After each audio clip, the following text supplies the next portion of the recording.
कार्यक्रम के प्रायोजक हैं श्री मदन भाई रेखाबेन हुमड़, रूपेन प्राची हुमड़, अनगवीर आर्शवीर हुमड़, रिक्ता विशाल सेठी, आरिका अर्जुन सेठी।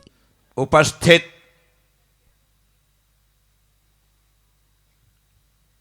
भव्यात्मा आचार्य भगवान कुंद कुंद स्वामी रणसार जी की 70वीं गाथा में कहते हैं, अण्णाणी तो विषय विरदत्तादो होदिशय सहस्य गुणो नाणी कसाय विरदो विषयासत्तो जिणोदिठम।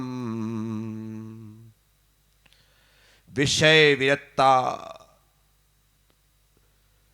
विरत्ता दो, विषयों से विरक्त, अण्णाणी दो, अज्ञानी की अपेक्षा, विषयासत्तो, विषयों में आसक्त, किंतु कसाय विरदो, कसाय से विरक्त, नाणी ज्ञानी, सय सहस्र गुणों, लाख गुना फल होदी होता है, प्राप्त करता है।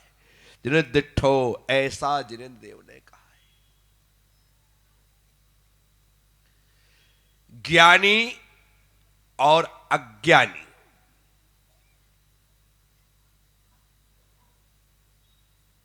अज्ञानी विषयों से विरक्त है, फिर भी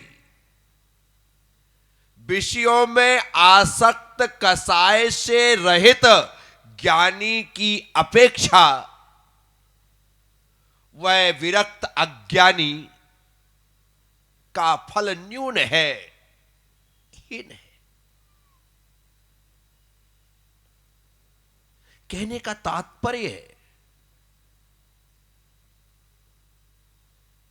जिसने पंचेंद्रिय के सुख छोड़ दिए, स्पर्शन रसना घ्राण चक्षु और कर्ण, इन पांचों इंद्रियों के 27 विषयों से वह विरक्त हो गया, लेकिन उसकी विरक्ति ज्ञान के साथ नहीं, अज्ञान के साथ है। उसे कहा गया कि छोड़ दे तो छोड़ दिया, लेकिन छोड़ने की वजह क्या है वह यह नहीं जानता है। और जब तक मैं मुनि बनने की वजह ना जानूं, मैं 28 मूल गुणों को धारण करने की वजह ना जानूं, जब तक मैं इंद्रियों से, मन से जो विरक्त हुआ हूं उसकी वजह ना जानूं, तो आचार्य कहते हैं तुम्हारी यह विरक्ति अभी आसक्ति जैसी ही है। क्योंकि तुम अभी विरक्ति का कारण नहीं जान रहे हो, इसलिए ज्ञान आवश्यक है। परंतु यहां पर यदि आचार्य कुंद कुंद भगवान ज्ञान को महत्वपूर्ण बतला रहे हैं, तो यह ज्ञान कौन सा, क्या शास्त्रीय ज्ञान की बात कर रहे हैं? नहीं, शास्त्र ज्ञान तो किसी को भी हो सकता है। जिसका ज्ञानावर्णी कर्म का क्षयोपशम अच्छा है, वह थोड़ा सा पढ़ेगा और ज्ञानी हो जाएगा। परंतु वो ज्ञानी नहीं है, क्योंकि अभी वह कसायों से भी युक्त है और विषयों में भी लिप्त है। वो ज्ञानी कैसे हो सकता है? ज्ञानी वह है जो कसायों से मुक्त हो गया, कसाय विरदो, कसाय से जो विरक्त हो गए। गुस्सा किस किस को आता है?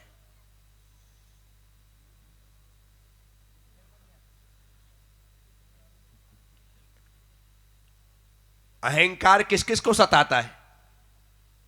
किसका मन करता है कि मेरा भी सम्मान हो, मुझे भी माला पहनाई जाए, मुझे भी साफे लगा जाए, मेरे लिए भी ताली बजाई जाए, मेरी भी वीडियोग्राफी हो, मेरी भी फोटोग्राफी हो, मुझे भी सोशल मीडिया पर वायरल किया जाए? किस किस के मन में आता है? एक जरा सी फेसबुक में फोटो लगाने के पश्चात आदमी सोचता है कि देखो कितने लोग मुझे लाइक कर रहे हैं, और बड़ा खुश होता है, घरी आज 100 लोगों ने मुझे लाइक कर लिया, मजा आ गया। लोग उसमें खुश हो जाते हैं। यदि अहंकार सता रहा है, नामना की कामना की यदि भूख है,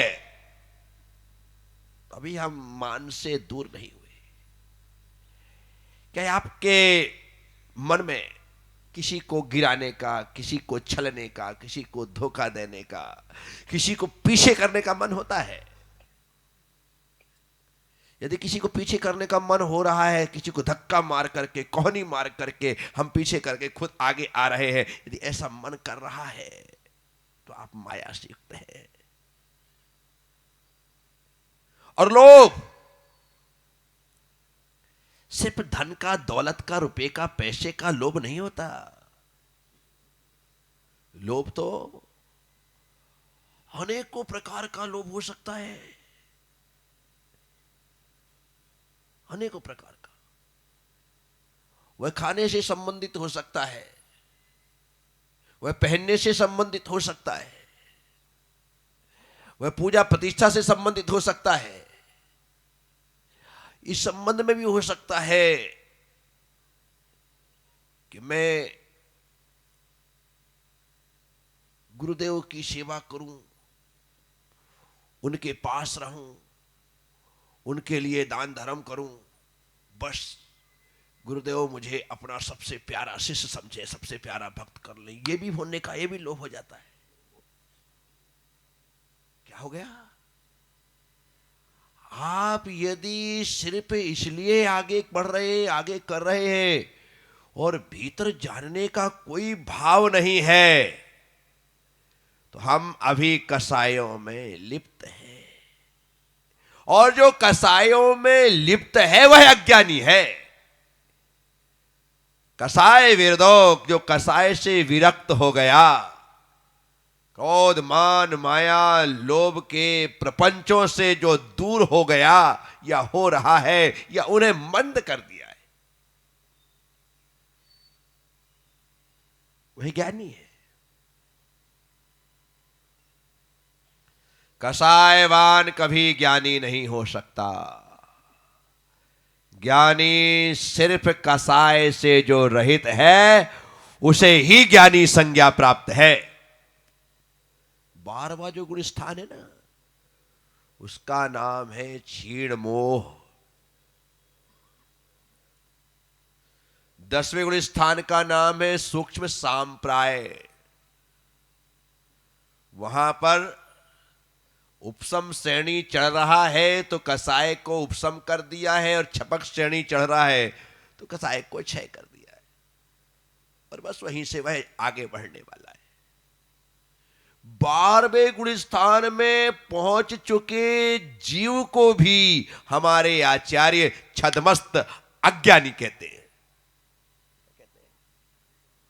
ज्ञानी कह रहे। 7वें गुण स्थान में जो मुनिराज हैं और वो प्रमाद के उदय के कारण से 7वें से 6वें में आ रहे,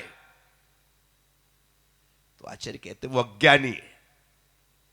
समय सारजी में जगह जगह पर अज्ञानी शब्द का उपयोग किया गया है। अज्ञानी का अर्थ सीधा प्रथम गुण स्थान वर्ती मिथ्या दृष्टि नहीं होता है।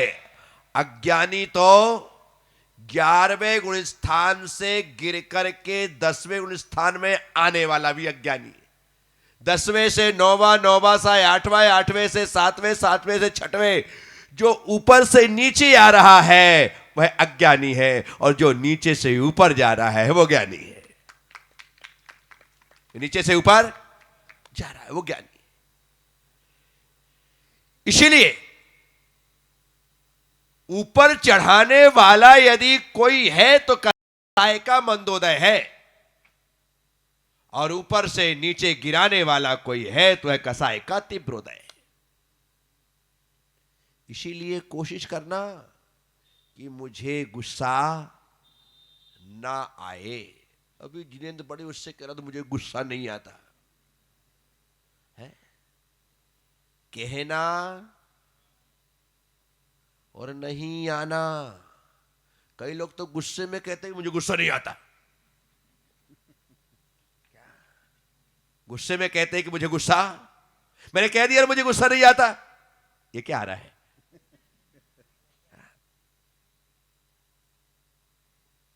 जो लोग कहते हैं मैं झूठ नहीं बोलता, पहली झूठ तो यही है कि मैं झूठ नहीं बोलता। क्या जब तक हम 10वें गुण स्थान में जाकर के कसाय को उपशम या क्षय नहीं करते हैं, जिनेंद्र भले नाम जिनेंद्र हो लेकिन गुस्सा आदि तो सब वहां पर विद्यमान है ही। भले वह संजुलन के रूप में वहां पर लोभ है, लेकिन कसाय तो है। 9वें गुण स्थान में इनका बंद विच्छुत्ति हो जाती है। साथियों, ऐसा कोई नहीं है जिसे कसाय ना सताती हो, कम ज्यादा हो सकती है। क्या किसी को बहुत गुस्सा आता है और किसी को कम आता है, किसी को बहुत कम आता है, किसी को नहीं के बराबर आता है लेकिन आता है। लेकिन किसी का अनंतानुबंधी है, किसी का प्रत्याख्यान है, किसी का प्रत्याख्यान है, किसी का संजुलन है, लेकिन है तो चारों में क्रोध। इसकी एक की पत्थर की रेखा के समान है, एक की मिट्टी की रेखा पर खींची गई रेखा के समान है, एक पर रेती पर खींची गई रेखा के समान है, और एक की पानी पर खींची गई रेखा के समान है।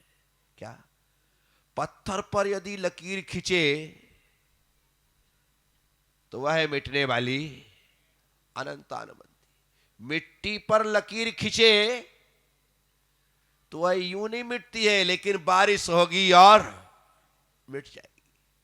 रेत पर लकीर खींचे यूं नहीं मिटेगी, लेकिन हवा का झोंका आएगा यार मिट जाएगी। और पानी पर यदि रेखा खींची जाए तो यहां खींचो वहां पर रेखा खींचने जितने समय तक तो कसाय है, इसलिए मुझे नहीं आता ऐसा मत बोलो। क्या सबको आता है, कम ज्यादा का फर्क पड़ सकता है।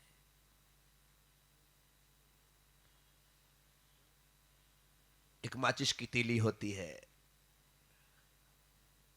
एक सुतली बम होता है,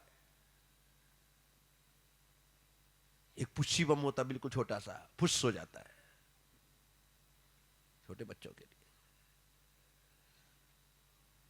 आप इनमें आग लगाओ, माचिस में लगाओ, यूं जलता है 1 सेकंड में, 2 सेकंड में, 5 सेकंड में काम खत्म।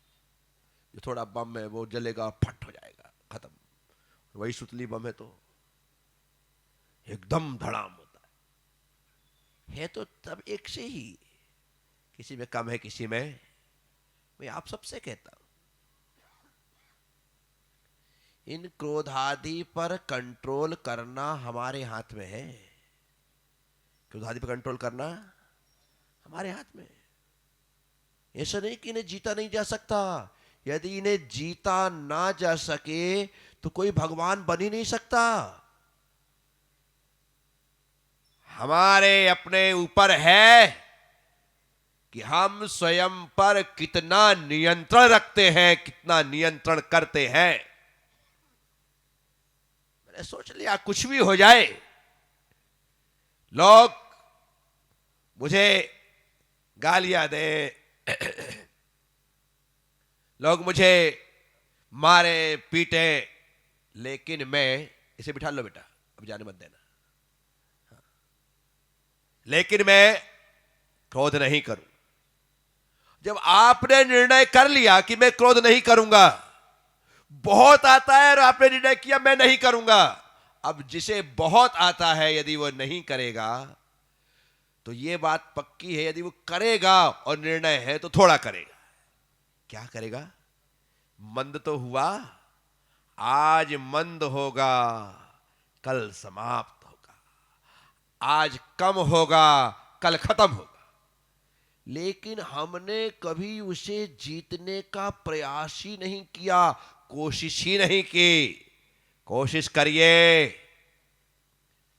एक संत ने अपने गुरुदेव से कहा कि मैं धर्म प्रचार के लिए संघ से बाहर जाना चाहता।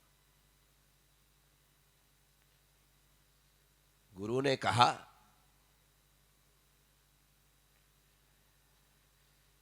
मैं जाने की स्वीकृति तो देता हूं, लेकिन तुमने अभी बाहर की दुनिया अच्छे से देखी नहीं है। जो बाहर की दुनिया है वो बड़ी अजीब गरीब है।